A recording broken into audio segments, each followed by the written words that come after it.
What's going on, Assassins? It's Darkshard of the YouTube Assassin, and we end the Taco Tuesday Trifecta with Assassin's Creed Origins.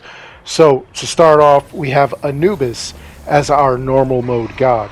Now, what does that mean? That means that Anubis can be fought at level 40, and if you are level 40, he's level 40, I'm level 55, so therefore he's level 55. He will match your level as long as you're at level 40. If you're level 32 and you go to take him on, he's still going to be level 40.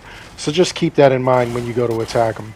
And what's going to end up happening is at about 75, 50, and 25% of his health, he will release these minions. At 25% health, he'll release a bunch of kind of jackals, so that way you know that you're close to the end of this fight. As you run around, pick up those bags that you find all around. They contain extra arrows and any ammunition that you may have used already. And then get a little bit close to him in order to shoot him, because I noticed that the closer you are as you're shooting, the easier it gets, the quicker this fight goes. As far as hazards go, he will have those little bone cages so that way you're trapped in. He'll throw a couple of fireballs and whatnot that are in the shape of jackals, and then as you kill these creatures, they turn into little puddles of fire and shadow, and he can also create walls of fire and shadow, so you definitely want to avoid those as best you can. Those pile of fire and shadow after you defeat his minions, though, they stay there, so definitely make sure that you are kind of, like getting out of the way and doing your best to avoid that stuff. So when you get him down to about 25% health, what you're going to have to do is just completely take him out. He'll drop and then you win. Upon winning, what's going to happen? You are going to see that you've got 1,000 XP, 250 drachma, and you will get a tier 1 god weapon.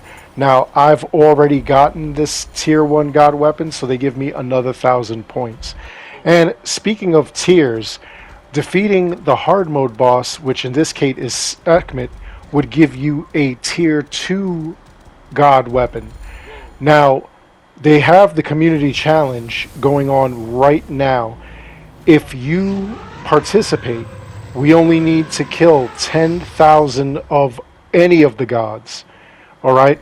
In doing so, you will unlock a tier 3 Golden Anubis item. So, that item, it all depends on how far you are along in this. Right now, looking at it, we need 10,000 collectively. There's been almost 20,000 that were killed. And that's just from today. So go and collect it, kill at least one god, and collect your item. Do that every week. Go to Ubisoft Connect, and you'll be able to unlock that item. So anyway, as I was saying, Sekhmet is our hard mode god. And in order to defeat her, you got to understand, first of all, you're coming into this fight, and she's 3 levels higher than you. So as you can see, I'm level 55. She is level 58. Her minions will be level 58 as well. So just keep that in mind again as you're battling them. It's going to run on the same logic like we did with Anubis. You're running around, you're grabbing those bags, you're trying to get close to her when you shoot at her with your bow and arrow. Don't get too close to that circle, that red circle, because obviously that's going to harm you. And don't go too far out of bounds, which is that yellow circle. Otherwise, you'll reset this whole fight. Always make sure that you come with a fully stocked bag of arrows. As you can see, I accidentally came to this fight unprepared. I just went straight from Anubis here, and obviously I'm paying the price. I got to pick up all those arrows.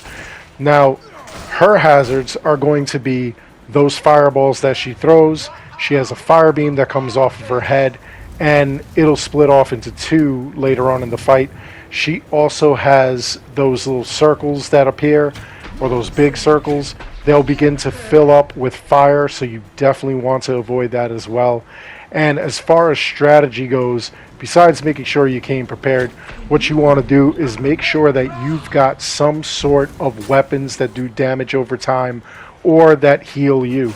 So my swords, my melee weapons, are actually going to be weapons that I got from the gods, and it's health on hit.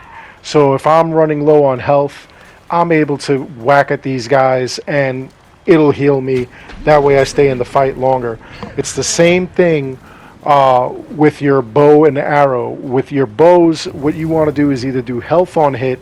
If you can't do health on hit, then what you want to do is get any damage over time items. DOT items will include poison and bleeding on hit. Alright? It does exactly what it says.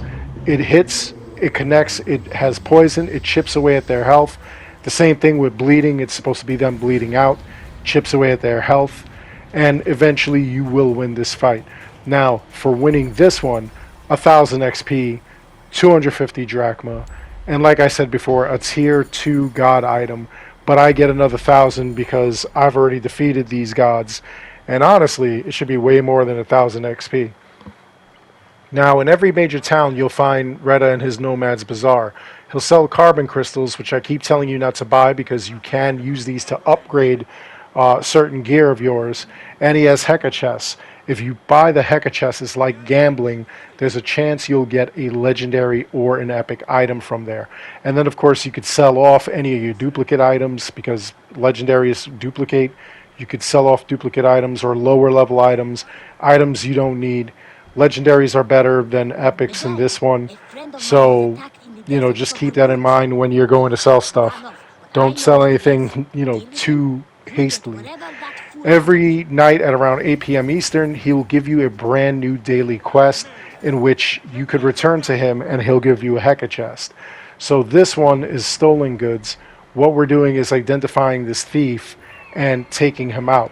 Now, in doing so, we don't have to return to Reda because we will automatically get the item there. So as soon as you complete this, you'll get the Heka chest right there. It's basically like you're stealing back from this thief, and Reda's allowing you to keep whatever you find there. Now, in this one was kind of hard because I couldn't really find a vantage point to assassinate the guy from, and there's a group here, so you could assassinate one and other people will look to see what's going on. You can't interact with that guy until you take out the rest of these people, so keep that in mind as well. It's just like the current Assassin's Creed games where you have to confirm the kill. So there we go, we took them all out. Now we'll check the body. Quest completed, 1500 XP, and here's the Heka chest. What do we get? It's an epic item. It's a needle, a spear. So this is something that I don't need. I'll probably sell this back to Reda and then, see what else he may have, or just save it in order to get tablets of knowledge. Anyway, that's all there is for this video. I hope you enjoyed it. Please like and subscribe. It helps this channel out an awful lot. As always, I want to thank each and every one of you for watching. And until next time, take care, be good, stay safe, take care of each other. I'll see you guys all in the next one.